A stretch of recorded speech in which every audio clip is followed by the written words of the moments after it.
On Capitol Hill, the countdown is on to the August recess starting at the end of the week. The Senate hopes to pass a defense spending bill, while the House wants to pass other financial measures. And a new White House plan to forgive some student loan debt is getting attention. Capitol Hill correspondent Eric Rosales runs it all down for us.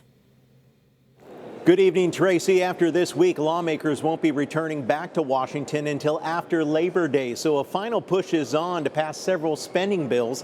The influential Freedom Caucus is demanding government spending cuts to pre-COVID levels. We're going to do what the American people elected us to do, and the House is going to say no. We're going to pass a good Republican bill out of the House and force the Senate and the White House to accept it, or we're not going to move forward. Meanwhile, student debt relief is back, with the White House announcing a new path that forgives over 800,000 borrowers much of their student debt. Senator Bill Cassidy tells me the hefty price tag unfairly targets millions of Americans. The president's going to continue to say this is forgiving debt for those who have it.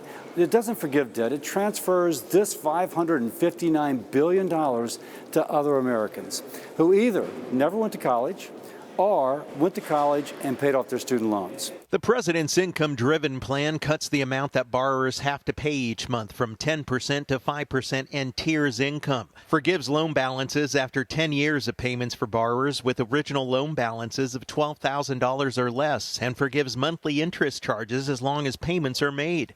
Analysts tell me the plan creates unrealistic expectations for borrowers. When borrowers routinely expect this kind of tinkering with their loans on the back end, when they expect that future administrations will effectively convert their loans into taxpayer-funded grants, then borrowers are going to be more inclined to borrow more. He adds a plan is another attempt for President Biden to gain votes and get around legal rulings. This is of a piece with the administration's broader approach to law in any area that's near and dear to their hearts, right?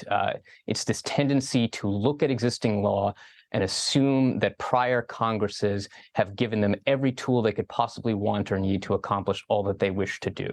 Lawmakers do expect some legal challenges in the months ahead. Meanwhile, the Senate continues to work on its version of the Defense Authorization Act. It is unlikely to include any pro-life provisions like the one that was passed in the House. At the Capitol, Eric Rosales, EWTN News Nightly.